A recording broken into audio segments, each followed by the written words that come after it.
Eva poking the bear, mentioning Mike, I think that Eva wasn't necessarily poking her, like trying to upset her. I think Eva is trying to get Malia to come to a place where she will have some conversations about some things, because I think Eva knows Mike is relentless. And I think Malia kind of lives in this world of, if I don't deal with it, it doesn't exist. I'm sorry, my nose is like running. I'm always like sniffling, or yeah, I have year round allergies. But anyway, I think that she tries to get her friend to deal with things in a supportive way by just kind of gauging her feelings, asking her questions. So like you don't have breakdowns, because Malia's one of the people, she'll go somewhere and have a whole breakdown and then lock herself away. And I think that her friend is like, no, we have to start dealing with reality. We have to start dealing with what's happening around. We don't have to dig off into it deep, but just not addressing certain things is dangerous. And I mean, for instance, like Bella, you know what I'm talking about. My sister, your other aunt, I feel she has a problem with addressing things, and she'll stuff things into boxes that don't need to be. At least she's like, I know. That's really dangerous to constantly be like avoiding stuff. Like I'm gonna evade the whole situation. I'm not gonna deal with that. But who does that hurt? That's how things end up blowing up. It's very toxic. And so I've learned over the last so many years that instead of just allowing people to stay in like these toxic little bubbles and then seeing things spiral out of control, be like, hey, you know what? If you would have just dealt with that or had that conversation, it could have ended, differently. So I think that's where Eva is just trying to help Malia get to that emotionally intelligent part of herself, where it's like, you just need to make some decisions and choices about how you want to move forward with things, but have a plan. This whole I'm not gonna acknowledge it. I'm not gonna think about it. It's gonna be in the back of your mind. Yeah. So you need to have a realistic expectation of how to deal with it. Mike won't stop coming. So how do we deal with that? Do we do a restraining order? Do we get a knife? Like, what do we want to do about Mike? Do you want to talk to him and tell him off, or do you want to try, like, what is it that you want to do with him? What is your, because I think she's seeking to ask these questions so she can really support her friend, not to tear her down, but really support her. Go ahead. You look like your cat's over there attacking you, Alicia. What is My your bad. thoughts? Oh, He's go ahead, Alicia. um I think I'm not sure what her intentions were. I think she was trying to get more information, out of Malia. And I'm not sure if it was to try and throw in her face later or if she was just being nosy. But I definitely felt like she kept pushing and pushing and pushing. Just to get more info. I don't think she meant any harm or was trying to like set her off or nothing like that. You know, that's that's what I think. And for you guys, I would have been definitely pushing. Now, outsiders, I would have been like, let me not bring that up because they gonna think something else. But when it comes to my family, sis, what were you thinking about that topic? And so if he call again, what's gonna happen? Are we blocking him? I'm asking, because when Right. it's you guys, it's you guys. But other people, I probably like, no, they're not gonna even. They won't get wild. I care the way that I care. You don't want to see your girl destroyed and damaged by some raggedy man who wants to pull apart too. You're not gonna do it. Yeah, I think it definitely shows a level of where they are in their friendship, you know, because Eva knows Malia. She knows that she's going to dive into herself and not going to talk about the things that she needs to talk about. She's not really, and so from I think it was a little bit much, but I still feel like it came from a healthy place of asking about my no matter how irritating it was, and just to pull it out a little bit, just to get Malia to swirl it around, really think about it, because Malia is going to bury it away and pretend like it don't matter, it doesn't bother her, and I think that's a healthy place that you should be at with your friends, people that are close to you. Even Karina and I, it's like, we will have these hard conversations where we'll be like, so how did you feel about that? Or, how are you dealing with that? And it's like, you don't really want to bring up the subject, but you still want to allow your friend to have a safe space to share, because they don't have that anywhere else. So I know when my girl is dealing with something, I'll be like, I tread lightly because, you never know, but it's still, I still want to present you this space, to say how you feel, so as much as I was annoyed with Eva in this scene for bringing up Mike, because I know there's some people in my life, don't you say the name, but we'll still have that talks where Karina will be like, so how's this going, or how's that going, and as much as I don't like it, I'm like, I know I need to get it out or speak on it if I'm dealing with something, and if I'm not, and it's just like, oh, I don't even, who is that, I don't even know who that is, what are you talking about, and then we get on to the next subject, so I feel both ways about this scene, but I feel like it's very necessary for you to find that balance, a healthy balance in your relationship where you can ask those hard questions, just to allow that other person that space to vent. And I think time and place is everything as well. Um, they're in the bathroom at Malia's house getting ready. So it's not like, they're like with a bunch of other group of friends, like, okay, y'all, Mike is back, baby. 5 years ago, he broke Malia's heart, broke up with her 2 weeks before he married Bianca. She was embarrassed. So, girl, what you feeling about that now?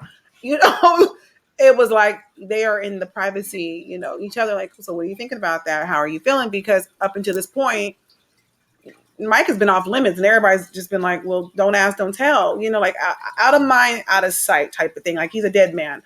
We buried him and we're not talking, but now the dead has rose. And we gotta talk about the zombie walking around these streets. What was your take about it, Bella? You know what? I kind of agree with you all, but mostly Kyrie. Like I said, I have mixed feelings about it because I already have mixed feelings about Eva, anyways. Um, but like I said, it is like I said, the time and the place that she did it, and the comfort, of them, getting dressed, just simply talking. Because like Malia and myself, I will shut down. I won't talk about nothing until somebody specifically asks me, like, "Hey, sis, are you okay? Is something going on with you, or you want to talk about it, or ask those questions." I don't really feel like she was necessarily digging in a way, but really like trying to get Malia to open up about it because she's the type of girl that will keep it to herself and you just won't hear about it. She'll just go crazy about it in her own head. So like I said, honestly, having that kind of friend that pulls you, out of your brain and wants you to discuss it without being malicious. Like I said, I could definitely appreciate that. But like I said, if you can always tell the vibes, and it just depends on that friend. Like, even she's been around for so long, you can't deny, she's been there, as she, I guess, had to, rehabilitate herself after everything that Mike has done. She decided to, move on with her life and, for him to come back and then refresh everything. I wouldn't want to think about a whole lot of stuff either. I wouldn't want to bring up all those old feelings that I feel like I've gotten rid of. So there's my take on it. Thank you very kindly. Awesome. Next question. Who sat down at the end? Tell us. I love this story. How often are new episodes posted? Well, the episode is out there, boo. So go get it. If you haven't read it already, you're going to be pissed off. So stay tuned. I'm not going to give any spoilers. I'll leave that up to the author. Well, we have episodes being published every week. So we are at episode, was it 35 or 36? I don't remember. But I think we're at 35 already, and 36 will be published later on this week. So we're constantly putting out new episodes to keep our, I'm sorry, my computer did something strange, and so I'm trying to pull back up my document. So yeah, we're constantly putting out new episodes because we want, you guys to stay engaged and to know what's going on and to follow the story and get all the juicy hotness that is developing. But I'm based on Malia's response to this person talking to her, it felt very reminiscent of something else that we've already seen. So I think that, you could just imagine who would have such an effect on her like this, where she would just be like, oh God, no, no, no, no, no. She was really beside herself. And it's actually kind of funny. I'm like, to have such an adverse reaction to someone talking to you. So, it could be anybody. It could be Mike. It could be Erica. It could be Justin. Who knows, right? But whoever it is really is somebody that she does not want to deal with in any way, shape, form, or fashion. What are yours' thoughts? I think it's definitely obvious. But I'm not gonna spoil it for anybody that hasn't gotten there. I know I got there and I instantly had to unlock the next chapter right then and there because I'm like, it leaves you on that cliffhanger. You like, wait, no, no, she didn't. So you got to unlock the um, next episode and read it. I can't give away any spoilers. I mean, I was, Um, Yeah. but yeah, I won't. I actually haven't read the next chapter yet. I'm very excited to be receiving that because boy, I'm gonna get in my bed and get real comfy. You know what? I don't know why. I just have like this freaking inkling that it's gonna be the Asian guy. Like, I don't know why. I feel like I don't even think it would be Mike. Like, I think if he was, to be odd, but mind you, this guy knows everything that she does, right? He's at her every move. He knows that she's going to be at this dating, this speed date. I feel like he would be crazy enough just to show his crazy self on up. He'd be like, hey, boo, I see you talking to other dudes, maybe I just want to come in here, throw myself in there, maybe this is our second chance at meeting. So I think, honestly, that would be my best prediction, but we'll see. We will definitely see as the story unfolds who is the mystery person who sits down at the table. Mm.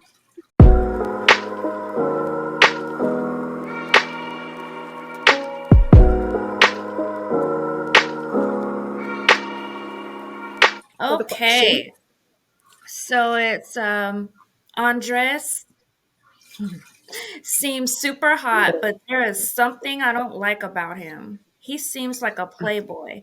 Do you think Malia picked up on that? Absolutely.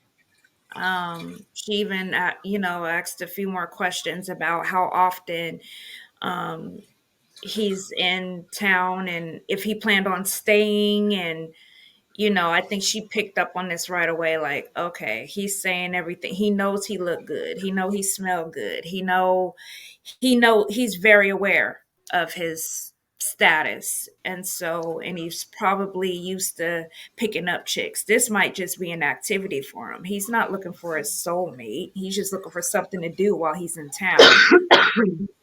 That's Mm-hmm. what I picked up on. But I think Malia definitely picked up on that, and she wasn't going to bite. She, as fine as he was, she wasn't going for none of that. She Definitely. that right away. He wasn't trying to hide it either. That's the thing. He wasn't like, well, I hope one day, blah blah blah. No, he wasn't. He let her know basically. He wasn't rude or nasty about it, but like. Like Bella had said earlier, that whole "let's just get this over with," approach to marriage. That means even if he did find somebody to settle down with, he probably wouldn't take it too serious. He's still playing the field. And I think she picked Definitely. up on that. I didn't care for him too much either. Mm-mm. Yeah, when he started talking, it just lost me. What were your thoughts, Mhm. Kyrie? I agree. Totally. What were your thoughts, Bella? Again. I think that she definitely did. Like I said, just because you have, a good amount of money, houses, you own this and that does not mean you're stable. So, piggybacking on what Alicia said, asking, like, well, how often, do you come into town or, where do you really stay at? He is not stable at all. He shows that basically he moves around and does whatever he wants to. And the type of girl that Malia is and the type of relationship that she wants, you can tell that is not somebody that she should be with or should want to be with. So I think she definitely picked up on it. I agree. I think as he spoke, I think Malia was definitely feeling like, how could you not? He seemed like a dude who's like he knows he's pretty fly. He know he pretty. He Mhm. knows he has money. He knows he's got good looking women throwing themselves at him in every city he goes, like he's some type of superstar. Yeah, I think it definitely came across as kind of like I just need something to do tonight. Maybe it's Monday, right? So like Is it really popping in Portland on Mondays? Like, so, it's probably just like something to do. Like, he probably was already out and about doing business meetings. It was like, I can't let this fit go to waste. Okay? It's got a little mixed. Let me see who up in here. Let me holler at somebody. So he was definitely giving me those vibes, like where it wasn't like, I'm really interested, because I feel like what am I talking about? I wasn't there at the table when she spoke to Sean. I felt like he was really kind of putting it out there a little bit more about like where he's at, where he's been, why he hasn't found love, because he's been a workaholic and now he's looking and interested in that. And so that to me was more genuine than Andres, and then really Noah, because he was coming at like he was just there. He was just there trying to try something new. Like he was like, I've already tried these 2 flavors and there's 31 more, and there's, 29 more to go. So like, this is Baskin and Robin in this bee. Like, I want all the flavors. Like, and you look like you a little butter toffee, coffee, somebody, caramel, delight. And I want to see how it tastes. So that's how I was getting. But yeah, I definitely think that Malia picked up on he was playing games. Like, he was really playing games. Definitely. So the next question is mine. It says, Rose City centers around a lot of female empowerment and an unshakable sisterhood. How is cultivating a strong sisterhood in your group? I think cultivating a strong sisterhood is extremely important. Like, that is just top notch right there. Having women in your life who support you and you support them is extremely necessary. I can't do what I do without them.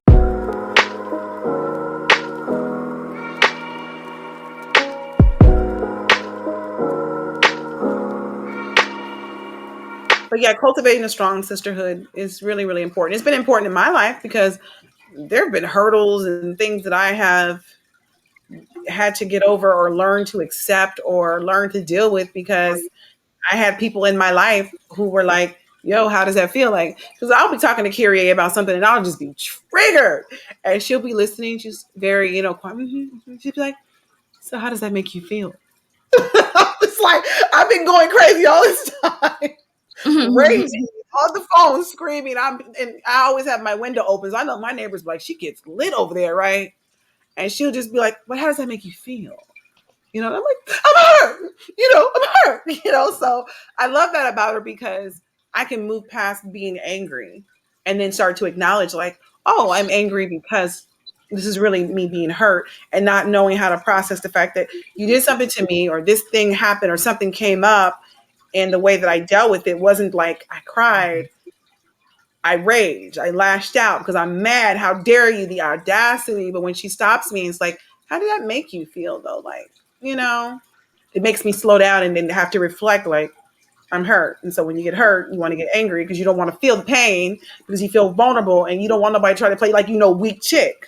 Right. So I know for these ladies, if I'm going through anything, I can pick up the phone and call. Like, even my niece, she's 20 years old, but I can hit her up, and she's got some wisdom on her, and and she's just gonna be like, well, this is my take, and so she helps me out too. Like, we all are there for each other, loving on each other, building each other up, and giving truth. And I do know that there are times, even with Bella, I tread lightly, because there's some stuff I can see if I'm like trying to go somewhere and her eyebrows start doing something, I'm like, never mind.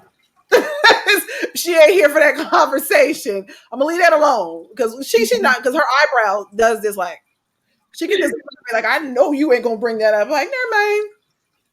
Yeah, we're just gonna leave that alone. But I think that she know it's true, and my mother doesn't care about no eyebrows. Kitty keeps digging.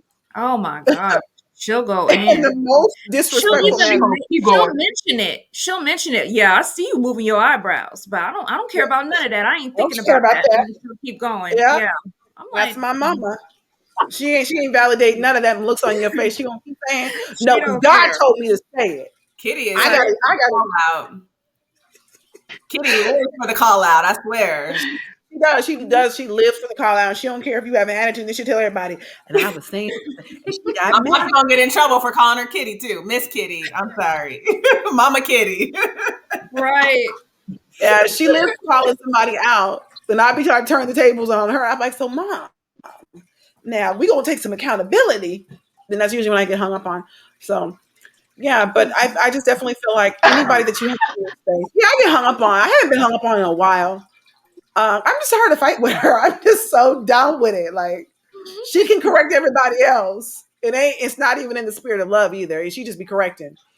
Um, but I just definitely feel like having strong relationships in your life that you cultivate and you nourish are extremely important. And if you're not taking the time to nourish those relationships in your life, or those aren't people that you feel like should be in your life, you need to remove yourself from that because you can only go so far by yourself. Right. You need people in your life and you need people in your Right, world right. who are going to be able to like instruct you or give you sound advice, because I've had people ask me before in the past, they're like, yo, Rose City is a really good idea, would you ever think about maybe selling your idea to like a production company and letting them develop that, and like, you get paid some money. And I was like, no. And when I talked to my friends about that, they were like, don't do that. They're like, do not do that. Like you want to hold on to your rights, to your story, continue on, but don't just give out your ideas to people, for a mere 100 grand or whatever, when you could be making millions off something later on in life. You know what I mean? So you need people in your world who understand you, who understand where you're going. Love on them, water their dreams and their gifts, build them up as well. Because you can't do this by yourself in life. I don't care. I'm always telling my cousin, girl, I need you to move down here to Vancouver.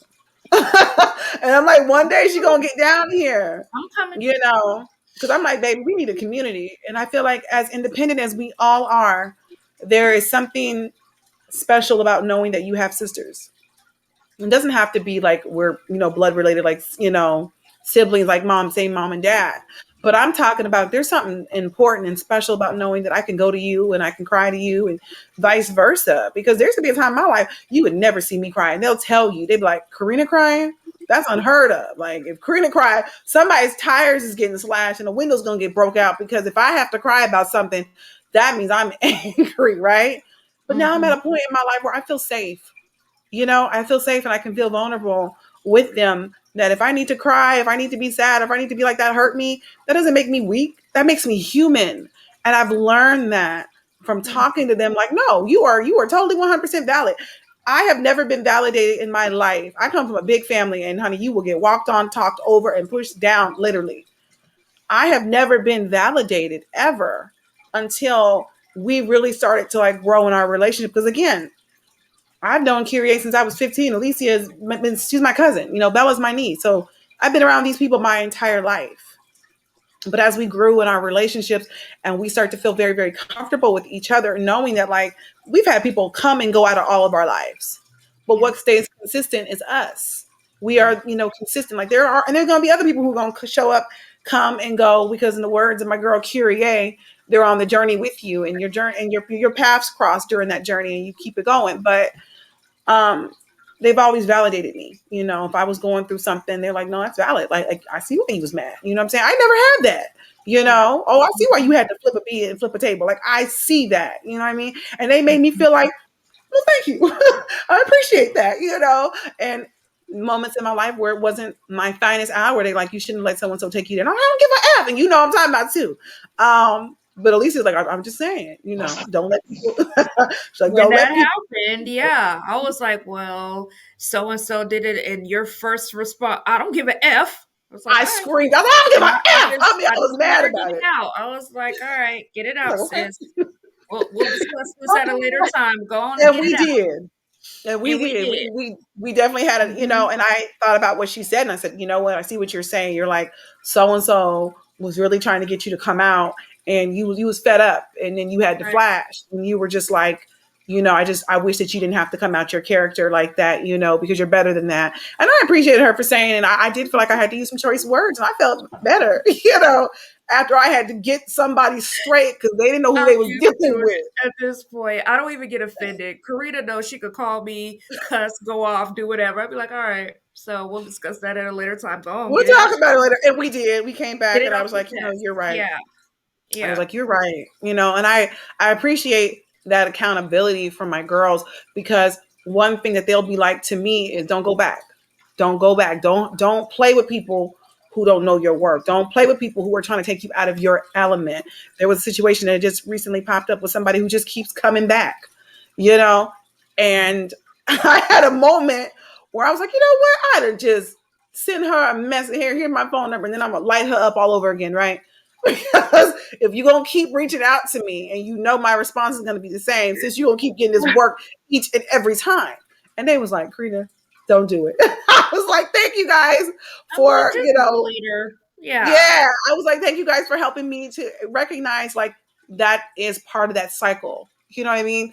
Because when this is somebody who acts very much like Erica, and I wrote that character because of this young woman.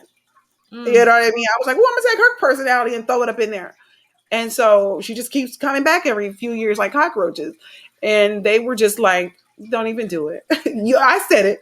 I said it. But my girls was like, ain't nothing changed, because when people truly have changed, they don't just send you a request.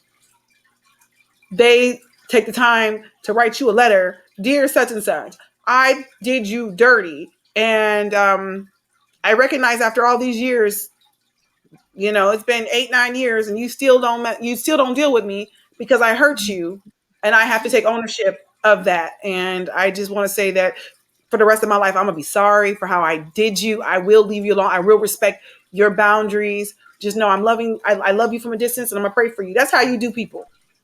And if one day the Lord brings it to their heart to want to reach out to you and you willing for it, then that's what you do. But you ain't going to just be, I'm going to press you into the ground. You ain't pressing nobody. But my girls will always get me right. So if you don't have a group of women, you don't even have to have a group. You can have one person. But whoever that one person is, water the relationship. Make sure that there's reciprocity. Make sure that it's a 2-lane highway where they don't just give to you and you don't give nothing to them. Love on the people in your path.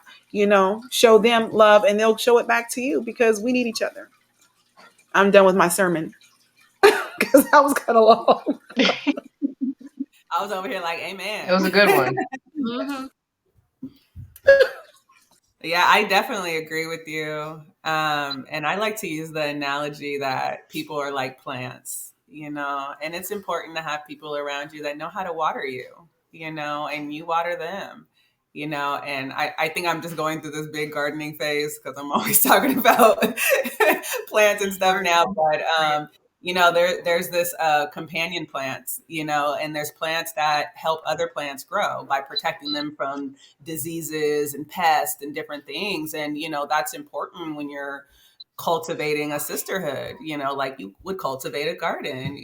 Have people in your circle and in your life that when you're getting off track, they'd be like, okay, well, I thought we were doing this, and kind of, just helping you along your way, as you're going on this journey, and not being extra judgmental, but just, offering little reminders, little helpful tidbits, to get you there, and, reminding you that you're loved and how amazing you are. No matter if you are on day one of starting something new, you still deserve to be told how amazing you are, and one of the things I love so much about Corenna, like on my hardest, ugliest day, she will pump my head up like I am just the most amazing person and make me feel so special, and I do my best to do the same for her and just remind her how important she is to me in my life. And if nobody else wants you in this world, I want you. And I hope that can be enough until these other MFers realize how special she is too, Right. And it's important to have those people in your circle that love you for whoever you choose to be that day, because today I'm a gardener, tomorrow I'm an artist, the next day I'm an editor. Like, I'm so many different people, and Corenna is just so supportive of whoever I choose to show up for on that day, and don't be like, oh, well, I thought you was doing something else. Well, this is what I'm doing right now, so it's just important to have somebody that's always helping you to be the best you can be. And then you want to offer that to them as well, so it's very, very, very important. And I think once we found that dynamic in each other, we really started to flourish and grow like we've never had before. Like, we've been friends for years, but just like in the past 5 years where we had this conversation that if nobody else is going to support us, at least we have each other. Let's start supporting each other in a way like we've never had.